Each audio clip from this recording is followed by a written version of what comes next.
सुप्रभात बच्चों, sunrise education academy Samdari में आपका स्वागत है। आज हम बच्चों पढ़ेंगे 40 से 50 शब्द परिमिता सरल गद्यांश। कल जो हमने पढ़ा था वो 80 से लेके 100 शब्दों का गद्यांश था और आज जो हम पढ़ेंगे वो 40 से 50 शब्दों का गद्यांश है। इसमें भी हम गद्यांश पढ़कर उसको समझकर और प्रश्नों के उत्तर देने हैं। तो सबसे पहले अधोलिखितं गद्यांशान् पठित्वा एताधारित प्रश्नानां उत्तराणि यथा निर्देशम।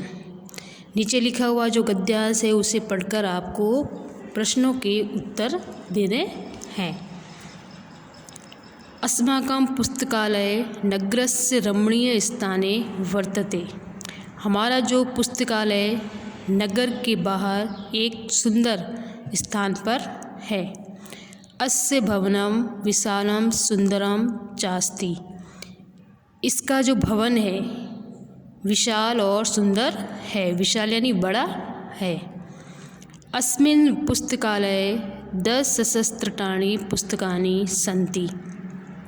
इस पुस्तकालय में 10,000 पुस्तकें हैं। तथा च अत्र विविध पत्र पत्रिकादय प्रतिदिनम आयन्ति। और यहाँ पर विभिन्न प्रकार के पत्र पत्रिकाएँ प्रतिदिन आती हैं। बहवः जना छात्रा युवकस्य अत्र आगत्य स्व अध्ययनं कुर्वन्ति। बहुत से लोग छात्र या विद्यार्थी युवक यहाँ आकर स्व अध्ययन करते हैं। अस्माकं ज्ञानवर्धनाय बौद्धिक विकासाय च पुस्तकालयानां महती भूमिका वर्तते।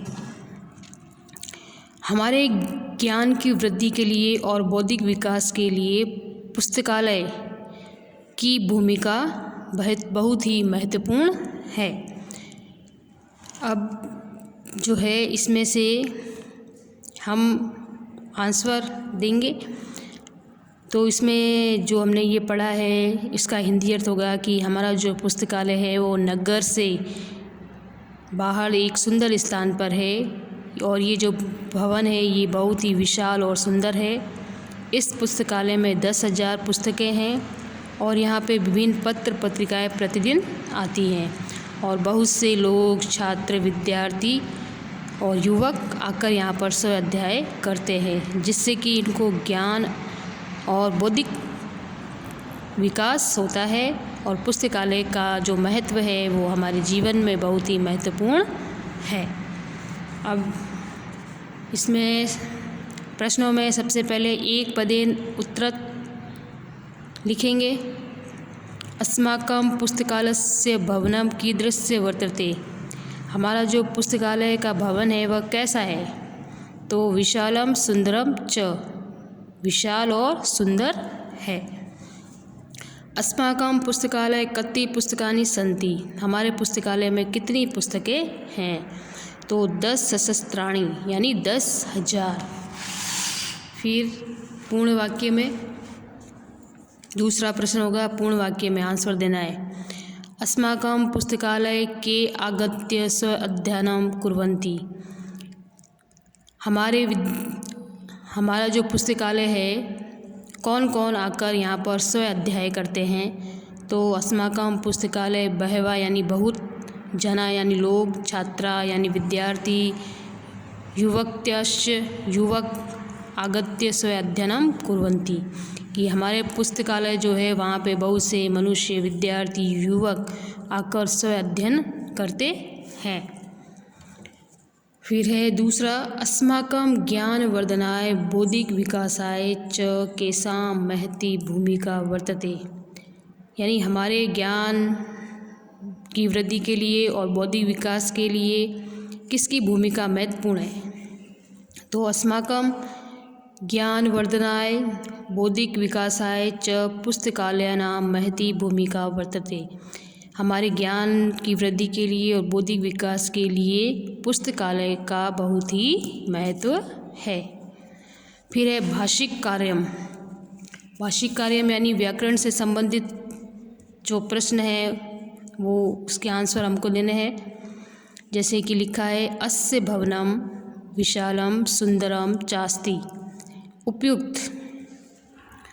उपयुक्त वाक्य सर्वनाम पदम अस्य स्थाने संज्ञा पदम किमास्ति। तो अस्य जो है वो सर्वनाम शब्द है, तो इसकी जगह पे संज्ञा शब्द हमें लिखना है। तो अस्य भवने यानी इस भवन। तो ये जो अस्य है ये आया है पुस्तकालस्य के लिए, यानी पुस्तकालय के लिए, जो कि संज्ञा शब्द है। फिर अगला 10 सशस्त्राणि पुस्तकानि इत्यत्र विशेषणम पदम किम। अब 10 सशस्त्राणि में पुस्तकानि, इसमें विशेषण शब्द लिखना है। तो पुस्तकानि तो संज्ञा शब्द है और 10 सशस्त्राणि जो है वो विशेषण शब्द है। फिर है तीसरा, जना अत्र आगत्य स्व अध्ययनम कुर्वन्ति। उपयुक्त वाक्ये क्रियापदम किम। इस पूरे वाक्य में हमें क्रियापद लिखना है। क्रियापद यानी जो वाक्य के अंत में होता है। तो जना तो संज्ञा हो गया, अत्र अव्यय शब्द हो गया, और आगत्य धातु और प्रत्यय, स्व अध्ययनम, और फिर कुर्वन्ति। तो कुर्वन्ति जो है वो क्रिया शब्द है।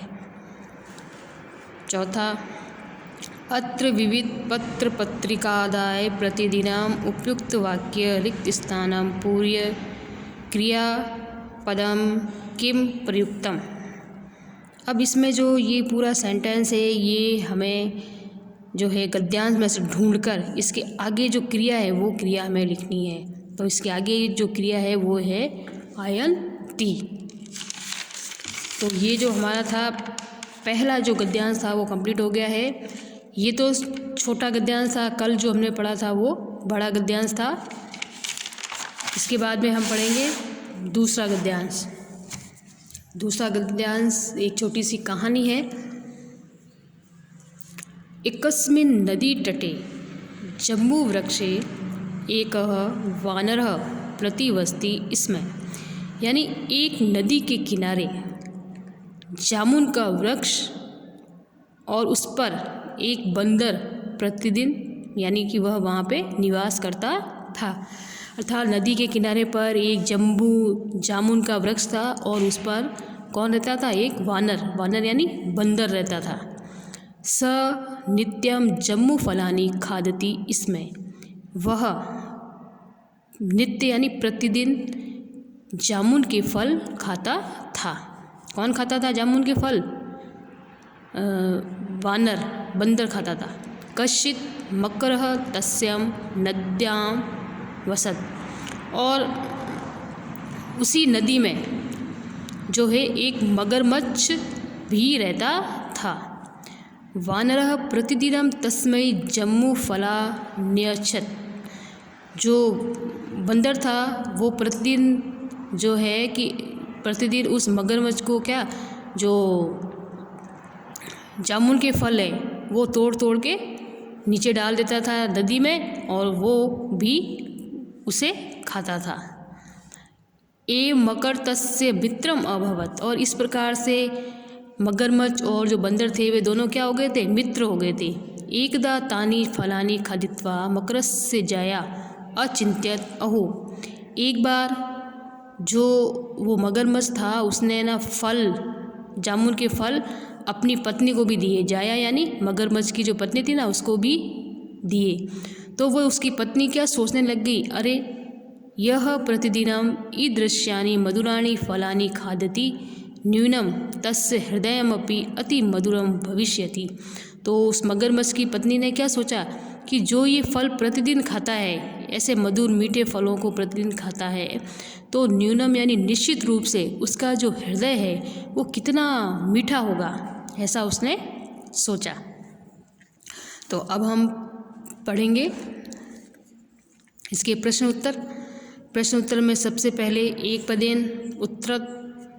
तो नदी तटे कः वृक्ष आसीत्। नदी के किनारे कौन सा वृक्ष था। तो आंसर होगा जम्बू वृक्ष यानी जामुन का वृक्ष। मकरः कस्य मित्रम भवत्, मगरमच्छ किसका मित्र था, तो वानरस्य यानी बंदर का।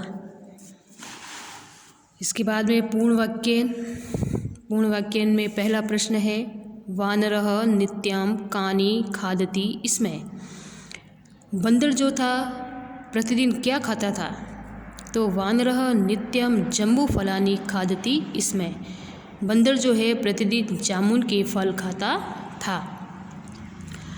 फलानि खादित्वा कस्य जया अचिंत्यत, यानी फल खाकर किसकी पत्नी जो थी वह सोचने लग गई थी, तो फलानि खादित्वा मगरस्य जया अचिंत्यत, जो मगरमच्छ की जो पत्नी थी फल खाकर मगरमच्छ की पत्नी जो थी वह सोचने लगी थी।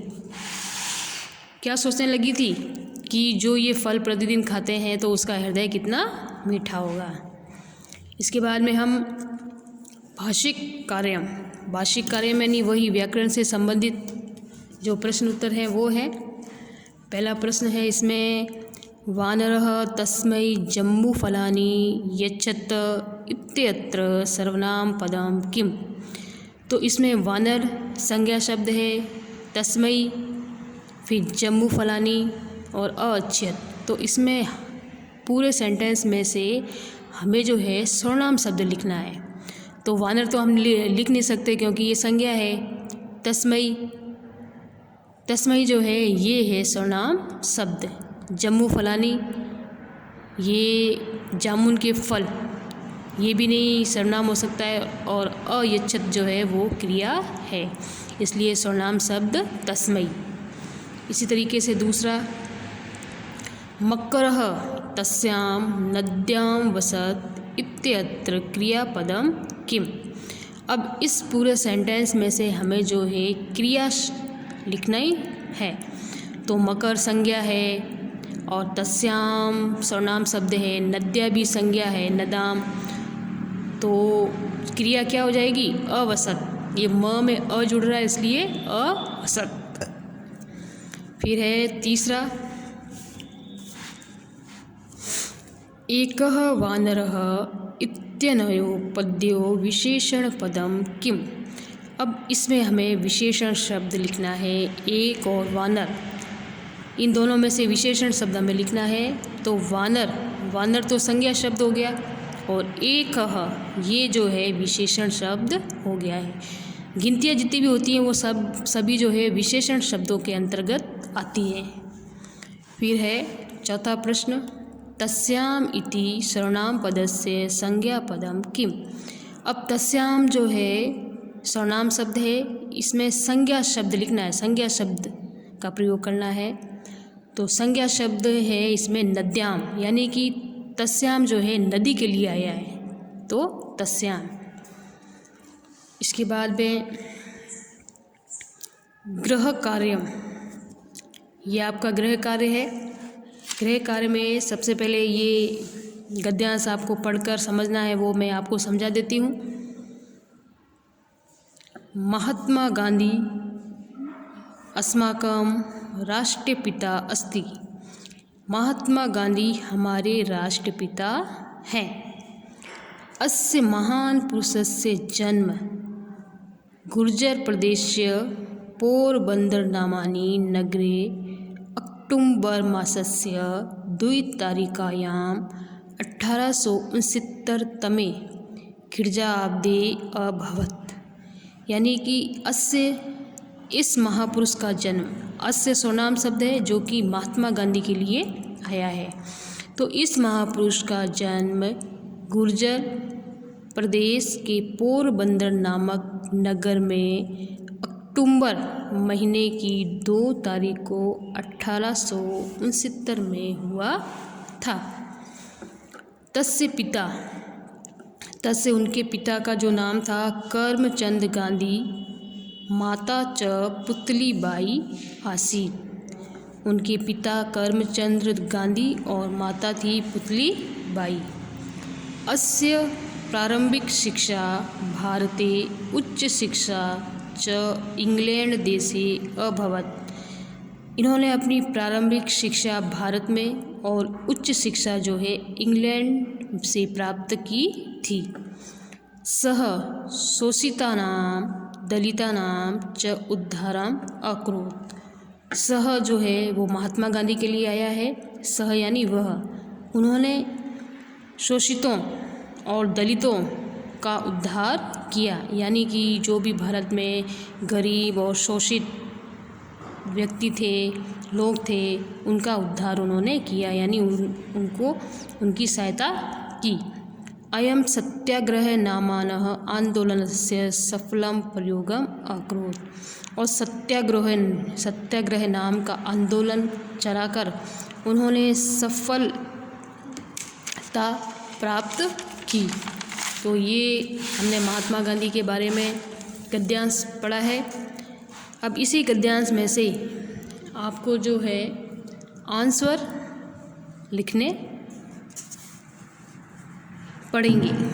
तो सबसे पहले है एक पदेन उत्तरत् अस्माकं राष्ट्रपिता कः आसीत्। हमारे राष्ट्रपिता कौन हैं? तो आंसर में आप लिखना अस्माकं राष्ट्रपिता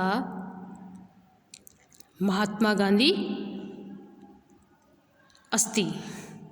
फिर महात्मा गांधी महोदयस्य उच्च शिक्षा कुत्र अभवत्, यानी महात्मा गांधी महोदय की उच्च शिक्षा कहाँ से उन्होंने प्राप्त की थी? तो इंग्लैंड देशस्य।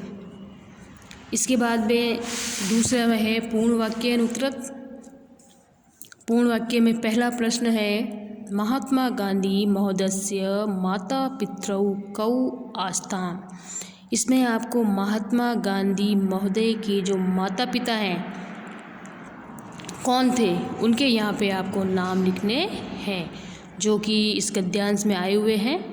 इसका आंसर जो है आपको पूरा लिखना पड़ेगा पूर्ण वाक्य में। फिर दूसरा प्रश्न है महात्मा गांधी केषाम् उद्धारम् अकरोत्, यानी महात्मा गांधी ने किसका उद्धार किया था? तो शोषितानाम और दलितानाम। महात्मा गांधी शोषितानाम और दलितानाम उद्धारम् अकरोत्। इसका भी आंसर उसमें दिया हुआ है, अभी मैंने आपको बताया था, पढ़ा था मैंने। तो इसके आंसर आपको लिखने हैं। फिर इसके बाद में तीसरा जो प्रश्न है वो है भाषिक कार्यम। भाषिक कार्यम वही व्याकरण से संबंधित। उपयुक्त गद्यांशे तस्य इति सर्वनाम पदस्य स्थाने संज्ञा पदम किम। उपयुक्त गद्यांश में तस्य जो आया है तो वो सर्वनाम शब्द है, तो इसमें संज्ञा शब्द लिखना है। तो तस्य किसके लिए आया है? हम इस गद्यांश में देखेंगे कि जो तस्य है पहले उसको ढूंढेंगे। तस्य गिरा, तस्य पिता यानी कि उनके पिता। तो उनके मतलब किसके? महात्मा गांधी। तो संज्ञा शब्द क्या आ जाएगा इसमें? महात्मा गांधी। तस्य आया है महात्मा गांधी के लिए। इसी प्रकार से जैसे दूसरा है महात्मा गांधी अस्माकं राष्ट्रपिता अस्ति इत्यत्र कर्तृपदम किम। अब इस पूरे सेंटेंस में हमें कर्ता लिखना है। कर्ता यानी करने वाला।